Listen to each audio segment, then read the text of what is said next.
नेपालको कम्युनिस्टहरूको भविष्य के देख्नुहुन्छ? कम्युनिस्ट पार्टीहरूको जुन सोसियो इकोनोमिक चेन्ज जुन आइरहेछ नेपाली समाजमा, भ्यालु सिस्टममा जुन चेन्जेस आएको छ, माइग्रेसन जसरी भएको छ होइन, ग्लोबल एक्सपोजर जे भएको छ, त्यो एस्पेक्टबाट हेर्दाखेरि कस्तो देख्नुहुन्छ? अब हेर्नुहोस्, अब कम्युनिस्ट पार्टीले सबभन्दा पहिले क्रान्ति गरेको म पढेको देश सोभियत सङ्घ। हजुर, 1917 75 वर्षपछि त्यहाँले जानुभयो भने कम्युनिस्ट पार्टीको खालि पुराना चिजहरू मात्र हेर्न पाउँछ। त्यसैले हामीहरू जुन किसिमको मार्क्सले या लेनिनले प्रतिपादित भएको कम्युनिस्ट पार्टी त नेपालमा छँदै छैन। हजुर, र यो रहने पनि छैन। र मेरोलाई के लागेको छ भने कम्युनिस्ट आन्दोलन, कम्युनिस्ट पार्टीको उत्पत्ति यो औद्योगिक क्रान्तिको दोस्रो चरण भन्छौँ, सेकेन्ड इन्डस्ट्रियल रिभोल्युसनको प्रडक्ट हो। जब कि सरप्लस भ्यालु जुन आयो नि त्यसको, अब चाहिँ यो fourth stage of industrial revolution छ नि, त्यसले चाहिँ कम्युनिस्ट आन्दोलनको जुन यो छ नि सरप्लस भ्यालुका थ्योरी, एक्सप्लोइटेसनका त्यो थ्योरी छैन। अब चाहिँ कस्तो छ भने, अब तपाईँले हामीले के भन्छौँ भने, मैले धेरैचोटि म मन्त्री हुँदाखेरि अब विश्वभरि चाहिँ डिजिटल डिभाइडको कुरो भइरहेछ। अब जस्टिस, टेक्नोलोजीको जस्टिस चाहियो, न्याय के त्यतातिर हाम्रो धेरै कम छलफल। म कहिलेकाहीँ गोष्ठी सेमिनार गराउँछु, अलिअलि हुन्छ, त्यसपछि कसैले त्यो इन्ट्रेस्टको हुँदैन। तर तपाईँ अहिले हेर्नु भने त्यो we are globally digitally divided र नेसनली पनि डिजिटल डिभाइडेड छौँ हामी। त्यसले गर्दाखेरि के हो भने जुन सामाजिक न्याय हामीले पाउनुपर्ने छ नि त्यो पाउँदैन। र अहिले जुन सामाजिक न्याय या जुन शोषणको कुरो हिजो गर्यो नि हामीले, त्यो चाहिँ नेपालमा नभएपछि कम्युनिस्ट पार्टीको त अब उही इतिहास रहन्छ।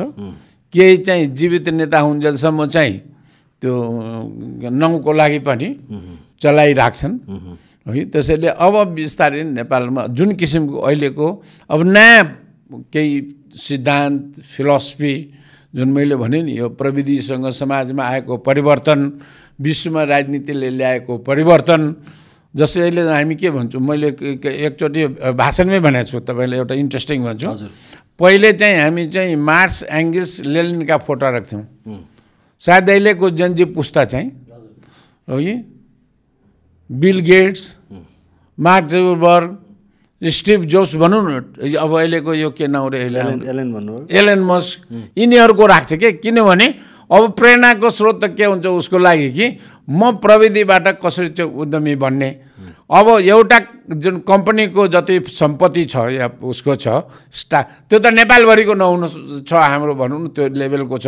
त्यसैले यो परिवेशमा जुन छ नि, मलाई लाग्छ नेपालको कम्युनिस्ट आन्दोलनको अब करिब यो चाहिँ अब हामी चाहिँ अन्तिम घडीमा छौँ जस्तो मलाई लाग्छ। अब एकाध चुनाव यो रहल पहल चल्ला, नाउँको मात्र एक त मैले अघि नै भने, अब यो हामी जुन कम्युनिस्ट भन्छौँ या जुन हामीले बुझेको, सम्झेको, पढेको त्यो चाहिँ त्यो छँदै छैन। यो हुन्छ नि नामको लागि मात्र छ, यसमा सारमा त केही छँदै छैन उहाँहरूको। किनभने उहाँहरूले न वर्गीय चरित्र छ, न वर्गीय सोच छ, न त्यो जीवन पद्धति छ। त्यसैले म तिनटै कुरो भन्छु कि न यिनीहरूको सोच छ, न विचार छ, न जीवन। कहिलेकाहीँ के हुन्छ नि, तपाईँको सोच र विचार नभए पनि तपाईँको जीवन पद्धतिले पनि एउटा सन्देश दिइराखेको हुन्छ नि त। त्यो सन्देश पनि दिन सकेका छैन क्या नेपालका कम्युनिस्टहरूले।